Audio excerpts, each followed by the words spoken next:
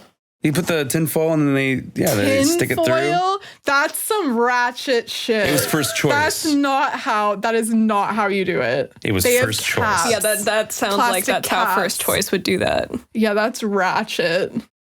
That's ratchet, Jack. Yeah, it was cheap, right? So good. I love this. Okay, back to it. Oh, yeah. We're recording a podcast. Hey, when you talk about the worst movie ever, you can also, like... Talk about your worst haircut? Yeah, exactly. Mm-hmm. They go hand in hand. Mm-hmm. A random thing. But when they're, like, getting off the subway and Dakota, like, opens up the door to the back of the subway to, like, exit. Yeah. The way she, like, acts in that scene is so funny. She, like, opens the door and acts like it's so difficult to open. Mm-hmm. But doesn't give that. Like, it's like, Sorry, what was it? What was it like, Janae? It's like, Oh, boy. I died. I already say that this why? podcast is not for kids on YouTube, and now that's going to be why. I don't know what you're talking about. We already had the episode with, when we talked, like, comment, subscribe, we had Jack's lovely sound effect. Oh, that's true. When he did that as well. Oh, true. That sounded just like that, yeah. Yeah, it did. Mm-hmm. So, that was how Dakota Johnson sounded in that scene. That's true. I like when her attempt at delivering comedic lines didn't land, and then even the editor, you could tell, was like, okay, never mind, next scene. Yeah. Like, they kept You're showing off, aren't you? Not yet. Okay, now you're showing off. Yeah, kind of. Yeah, maybe a little bit. Wow, I can't believe my mom didn't actually hate me. Oh my God, that was so funny. What did she say exactly? It's like, my mom didn't hate me. I thought she hated me. Yeah, when she comes back out of this, like, vision, she's like, I always thought, or what did she say? I always thought my mom didn't like me. But also in the like vision or time travel or whatever you want to call it, she's standing next to her mom. She's like, why didn't you like me? Why didn't you like me? But not even delivering it that way. Like, it's just like, why didn't you like me? But they also, you noticed that shot was on her mom and she was in a profile. So, like, I'm sure they re-recorded that because you couldn't really see her mouth. It was like, her hair was covering her face. Yeah, that's probably also ADR. Cut for ADR? Everything was ADR. Filmed for ADR? Yeah, those lines, they killed me. I'm like, wow. What made her believe that her mom hated her? Like, I don't understand where that came from. I don't know. Like, it had got 2 lines. Yeah. But why do we think that her mom hated her? I mean, I guess she did travel to Peru very pregnant. He was in the Amazon with my mom when she was researching spiders before she died. Yeah, that. That's why, Janae. That's why she hated her. Because she was in the Amazon studying spiders. Did you know I also like looked into the whole, because I was so confused on the whole like reason she was trying to get this like venom from the spider or whatever to like cure. Her daughter's like birth defect? Yeah, apparently. Yeah. So like whatever, the one that they were talking about, I gotta look up the name of it again. I'll put it on screen. In the movie, she's depicted as having myasthenia gravis. Hopefully I'm saying that properly. It's like a incurable neuromuscular disease. Right. It's another really funny line. She's in a wheelchair by the end of the movie, so maybe it didn't matter. Yeah, maybe it didn't matter. But anyway, like, apparently, I was like looking into that because I was like, what the hell is this that she was so worried about? You can't actually like find out if a child has it like in utero. You can't? No. Oh. So it didn't really make sense that she'd be traveling to Peru to try and get this cure because she wouldn't have known. Which is another plot hole. But yeah. I actually, you know, it's so funny for a movie that like I hated. How did I do so much kind of little research into this? Because you had to try and make sense of it because it didn't make any sense. Yeah. Because I'm watching, I'm like, wait, what? Like, I just kept getting so confused by like everything in this movie that I had to like look up things. I stopped the movie so many times to take notes and to like look things up. We didn't stop it, but we were pretty drunk when we started the first half of it. And then today we finished it like quickly while we were eating dinner, very sober. So nice. I can tell you both were equally as enjoyable. But I wish I had alcohol the second time. Yeah. Because I think I would have had more fun. Yeah, I'm shocked that I was very, very sober watching this. If I ever watch it again, it'll be with alcohol for sure. See, this was my original intention was I was hoping the 4 of us could get together and just like hate watch it because there's no way it was going to be good. I mean, maybe it's good we didn't watch it together this time because we could actually pay attention to what was happening, even though that didn't really make it make more sense. My favorite thing was when she tried to walk on the wall like a spider. And had like just like the most monotone delivery and expression of like, I wonder if I can climb walls. Yeah. Like, okay. I feel like this is so bad because I feel like we're just super hating on Dakota Johnson, but like, she's fine. I like her as a person. She's a good actress in like other movies, but this one, she did what she could with what she was given, I feel like. Yeah. And it sounds like if she signed on to something different and then went through all those changes and reshoots and gosh, I don't think anyone, even a really good actor, could be able to pull that off. No, so I don't think so. They should have just killed baby Peter Parker. They should have. I also find it so funny that, what's her name? Sydney Sweeney. No. Isabella Merced. No, the girl who's pregnant. Emma Roberts. I found it so funny how Emma Roberts like has like almost no part in this movie. Well, you know what though? She probably signed on when they were going to kill Peter Parker. She was supposed to have a bigger role. Yeah, for probably. Sure. Yeah, she was like used like nothing had to do with her. We were making fun of the grunt that she made in the back of the car when they're trying to get her to the hospital. I don't remember what it sounded like. I'll try and cut in a clip if I can find it, but it was so funny. Nice. She made like the weirdest sound. Yeah. Jack just remembered it. Another line delivery I loved from Dakota. The girls were never your future. And then it's just another one of those zoom ins. And then I was. Yeah. It was so dumb. Wait, you know the good thing about the future is it hasn't happened yet. And I love how they try to do the whole like Uncle Ben. He is like, he's just the uncle with no responsibility. He's like, that's not true or something like that. Oh yeah. And wasn't the line with the like, they like changed that line because you know how like in when you get more responsibility. there'll be more power coming. Yeah, it's something like that's so bad. I'm like, they couldn't use the actual line, obviously, because they weren't allowed to make this a Spider-Man movie. So they just did some weird recreation of the line. It's so bad. And when you take on the responsibility, a great hour will come. Maybe just don't. Like, even the best stuff that Sony still puts out that's Spider-Man related is the Spider-Verse movies. Yeah. No one gives a fuck about, because we know that these live actions can't overlap with Spider-Man. And like, they'll even, I think it was the Morbius again, Morbin time again, trailer where they put Spider-Man in some of the shots, like on like graffiti, I think, on a wall, and then they removed it from the movie. So they put it in the trailer, presumably so that, I mean, they're going to probably say they just reshot it or decided against it, but like, I guarantee you Spider-Man was never going to be remotely hinted at in the movie. They just put it in the trailers, people would go see it.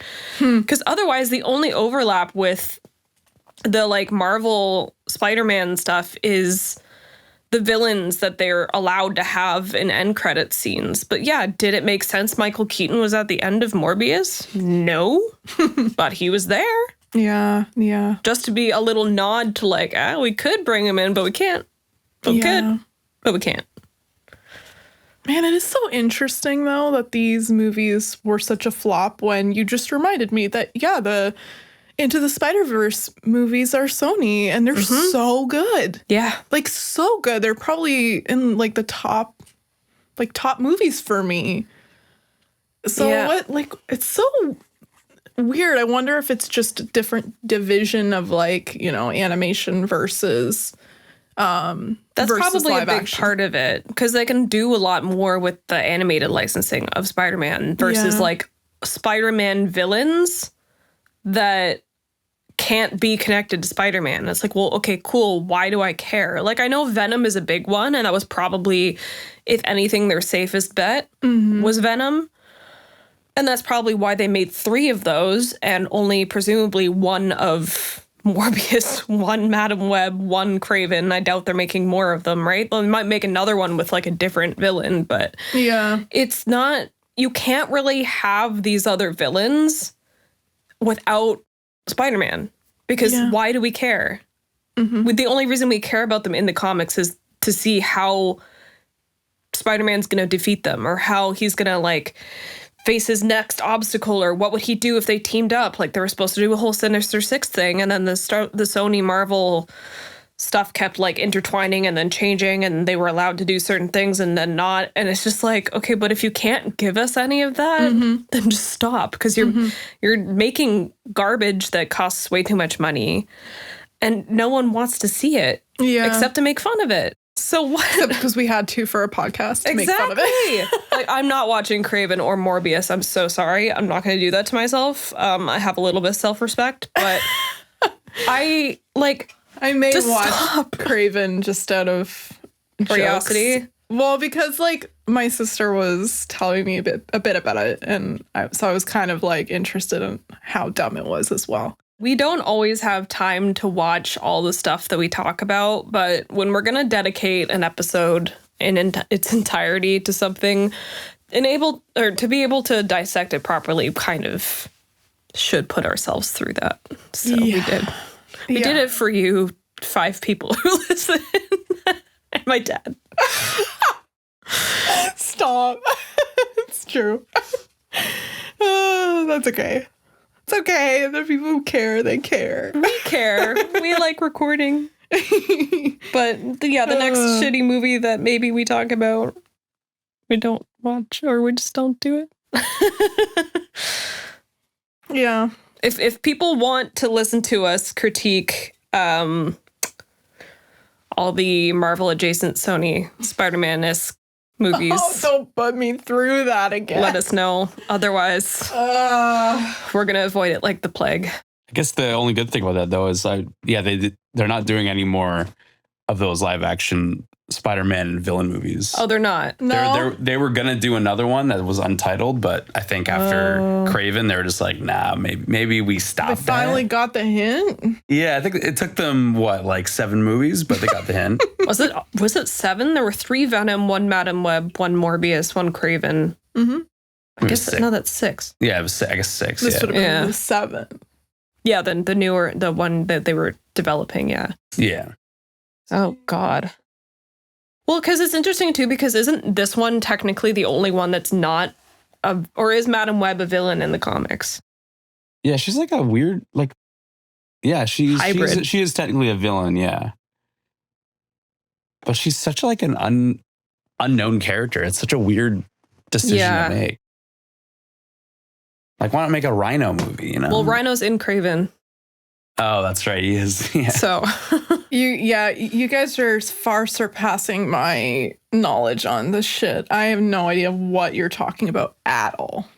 We're just film buffs. We're just like interested in film, Janae. Maybe you need to get on our level. Cinema. Sorry, but I like other weird, obscure films. You're just so quirky. I'm a little more hipster, I guess. I don't watch the basic bitch Marvel shit and the basic bitch Sony villain shit. At what point do we decide what is valid criticism? Because I mean, take Letterboxd for instance. Like I'm been going on there a lot more now to track my movies, and I now after I've watched a movie, I'll read through some of the reviews that people have left, and it's just jokes. Like I think everyone just jokes on their reviews now. Jack is one of them. It's Webbin time. Literally sometimes every time. I do a serious one. Sometimes you're gonna have to show me a serious one. You've literally left a review for movies that you have never seen. Yeah, that's so Name true. One. It's might have so true. actually been this one. No, or Morbius. Oh yeah, did you watch that? And you were like, no. You're right. He's totally done that. I don't know what you're talking about. That's what I'm saying, right? Like, at what point do we kind of take it to heart on what these ratings are? Because people are like review bombing or just like making jokes because it gets on TikTok, it gets on social media. People see, oh, this funny thing or whatever. And then before they've even watched it, they'll go in and write a review, or they'll watch the movie, but like they're not real movie buffs. They don't really care. They're just kind of like writing some dumb review. They're just doing it to do it they're doing it for the bit. Yeah. Which is fine. But I mean, like, I think, you know, as we preface this and keep saying like, oh yeah, this whole episode is just a dunk on Madame Web, and it is. Mostly the ADR, but like obviously we watched it in full. There's going to be other things that we're going to point out. Many. As much as we are sitting here talking about how shitty this movie is, we're also explaining why it's bad. And we're talking about like the point of the podcast. We're explaining from a film perspective why this stuff happens and like genuinely just dissecting what could have made this movie better and what ended up like making it so bad. So like, I don't know. I think that's the difference is like someone just being mean and dunking on something for the sake of it. Yeah. Versus like, you know, it's criticism versus constructive criticism, really. It's just like if you have something to like actually say behind like your opinion that actually doesn't have to be educational. Ours happens to be because we work in film. But like, you know, if you genuinely were like, oh man, like I really wanted this to be good, but like it wasn't, and like you're upset and that's why you're leaving a bad review, or you're a big fan of Madame Web specifically for some reason and you were upset by the adaptation, like I like some Marvel movies. I was excited. Well, I wasn't excited about Doctor Strange 2, like the Multiverse of Madness. Yeah. But I really like Scarlet Witch. Yeah. And I was upset because, one, I didn't like the movie very much, which, you know, it happens. But I was sad that the care that should have been put into those storylines wasn't taken. They literally wrote that movie and her character in it before WandaVision was done being written. It just so happened the movie came out after because they needed the show to establish the character. But then the problem was the show established a different character, and then suddenly you put her in this storyline because, well, that's what you'd already written and filmed. Yeah. But it wasn't good. And like, some people liked it, and Jack liked it, and I don't mind Sam Raimi when he did his Spider-Man movies. But it just was one of those things where it's like, yeah, I was set up for something I thought I was getting that was going to be a certain way, and then it wasn't that. Yeah. And so if that's where the shitty reviews are coming from, then I think there needs to be like an actual, and I know this is hard for like something like Letterboxd, because basically like Wikipedia or IMDb, like you can put whatever you want on there. But I feel like there's something to be said about having an actual human being sift through Yeah. Or multiple human beings, not just one person. But that is why, too, like, I'll hear what people are talking about with a film, and you hear these early reviews and this and that. And I really have gotten to the point where I just have to kind of go, well, I'm just going to see for myself. Oh, 100%. Yeah, because a lot of the time, like, people are just reviewing it for shits and the joke or whatever. And, like, for me, like, I go in and I'll be like, okay, sometimes if I see that something has a low review, like, or people are just constantly joking, I'm like, it makes me want to see it less. But I have to really, like, put that out of my head and be like, no, like, I need to judge this for myself because I might like it. Yeah. A lot of the times I tend to not.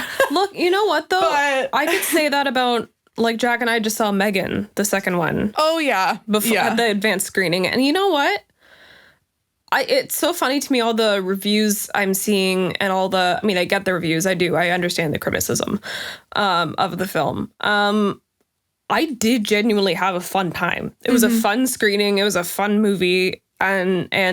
But you see Jason Blum doing all these interviews being like, yeah, we know we pivoted a little too hard with the tone on this one. Like, we shouldn't have done that and blah, blah, blah. And it's like, well, yeah, I wish you'd put more horror into it. I still had a great fucking time. Yeah, because they kind of made it more like action. It was an action comedy. Right. Yeah, absolutely. It was not a horror film. Yeah. Even the, like, moments of gore and blood and stuff. Like, yeah. It was a PG-13 action comedy that was a sequel to a PG-13 horror movie. Yeah. Like, sometimes it sets your expectation up to, like, see those early reviews. But at the same time, like, I think my favorite thing is, like, going into a movie not knowing. Because I just need to judge for myself. Because I also have a very weird opinion. Like, I like Scary Movie 3, even though you don't. Or not Scary Movie 3, Scream 3. Scary Movie 3. I was going to say, that's Scream a weirdly specific scary movie to have be your favorite. Wait, which one is that? That's the, That's the one that riffs on Signs, I think. Oh, yeah, no, I don't like that one. The aliens pee out of their fingertips and the sheriff's hat gets bigger as the scene goes on. Oh, yeah, okay, it is funny, though, actually. Good. It is a funny one. It's not my favorite, but Scream 3. You know what? I'll give you that. You don't like that one. I do. But that's the thing, though, right? Like, I tend to like movies sometimes that are dumb or that are like... Oh, we all like dumb movies. Purposely like cult classics. Oh, I love RV with Robin Williams and JoJo. Yes. Is it a good movie? No. Do I like it very much? Yes. Yeah. I rewatch it at least once a year. Yeah. Some of my favorite movies are like 15% on Rotten Tomatoes. You know, Hook has like a 5% on Rotten Tomatoes. That is ridiculous. Exactly. So it's like, who gives a shit at the end of the day about ratings? Like, whatever. If you love Madam Web, then you go ahead and like Madam Web. Just go Glen Coco. You go Glen Coco. Yeah. If we don't like it, that's fine. But you don't have to dislike it just because we dislike it. No, exactly. There's lots of people who dislike it. It's not just us. Yeah. But we still, on Jack's Letterboxd, he rated it like a 4 or a 5, so. Which, Madam Web? Yeah.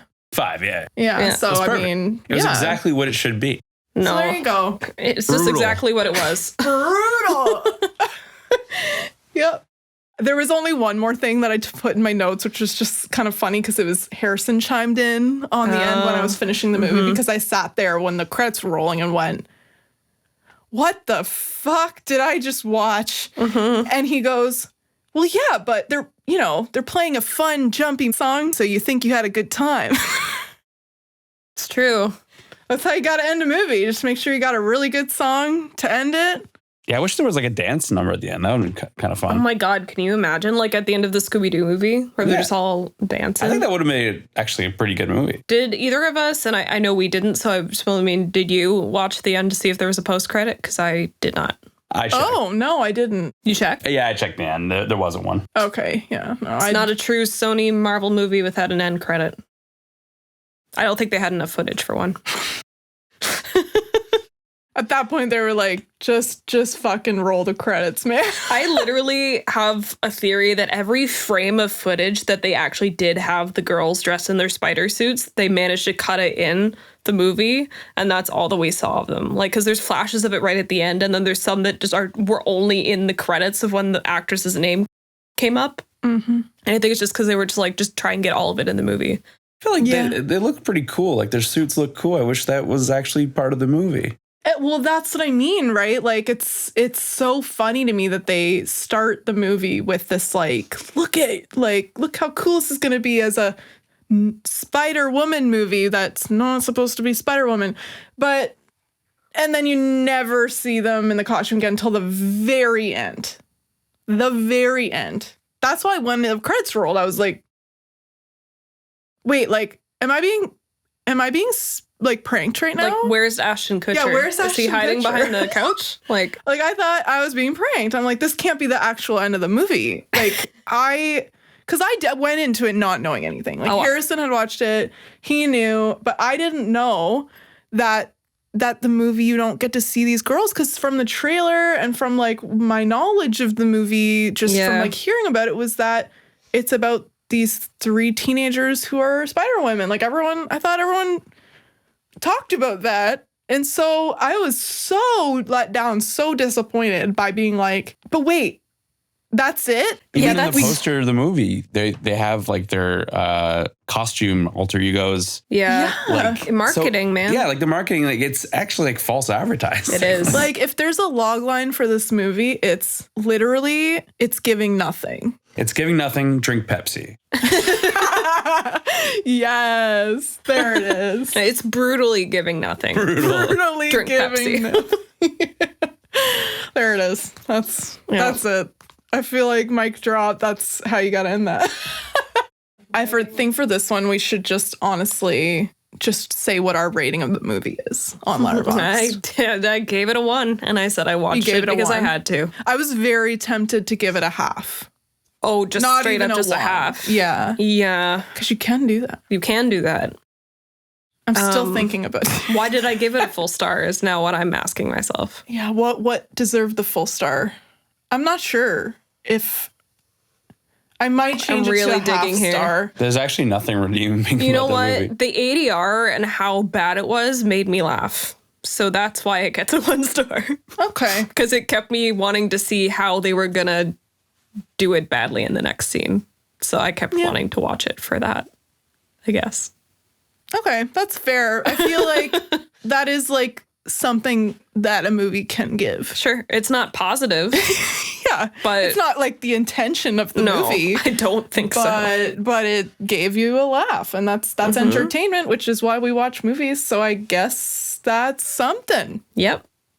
So maybe I'll keep my 1 star as well. Yeah. And then we got Jack over here who gave it a whole 5 stars. 5 stars. I laughed more than any, except for, I guess we watched Friendship recently. So that one made me laugh quite a bit. But before that, other than that, this movie made me laugh harder than a lot of movies recently. Yeah, you laughed after every single line of Friendship. Even if someone wasn't talking, just they did something with their face, you burst out laughing. But that they're every little moment is supposed to be funny. It's fantastic. And yeah, Madam Web is a close second for Best Comedy of the Year. Best Comedy of 2024. 2024, yeah, I guess. Yeah, well, we already said it's the best movie of 2024, so. Well, to tie the two together, one of the Letterboxd reviews I saw on Madam Web was someone saying, the whole time I just kept waiting for Tim Robinson to pop out.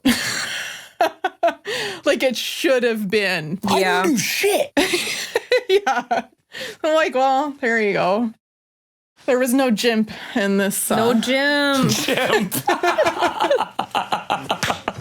What a random throwaway line of the movie Friendship for someone to just literally, he only had, I'm pretty sure, 1 line, and it was just to say that his name was Jimp. Jump, but with an I.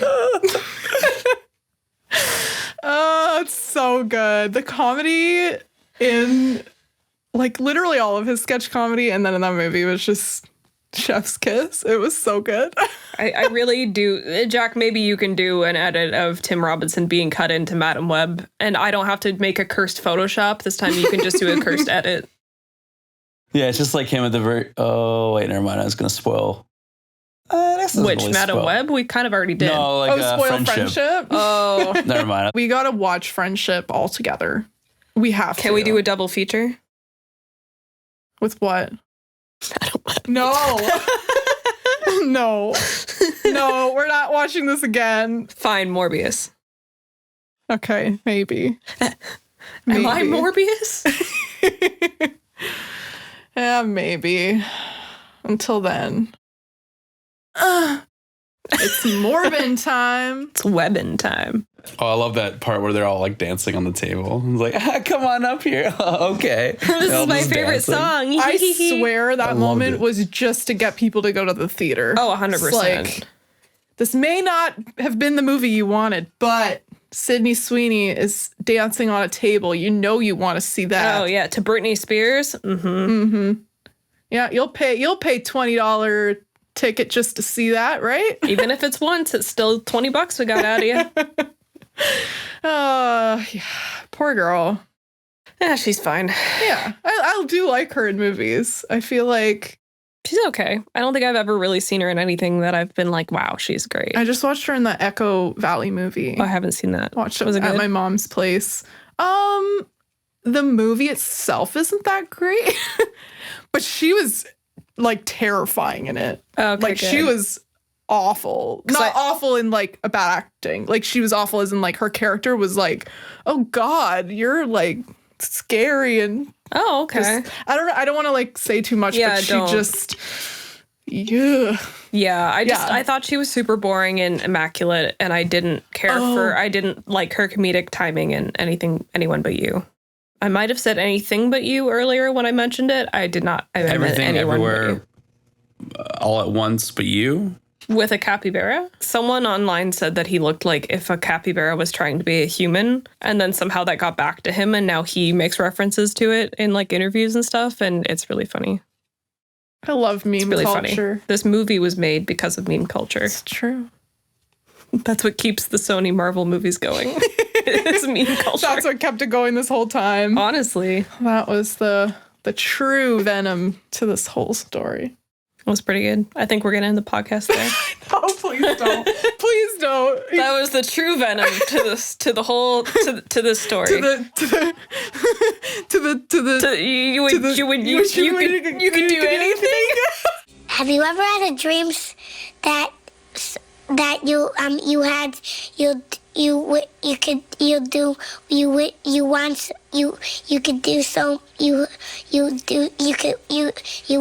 want him to do you so much you could do anything? I relate so hard to that. Yes. That is a good place to end it, though. See ya. Bye. Bye.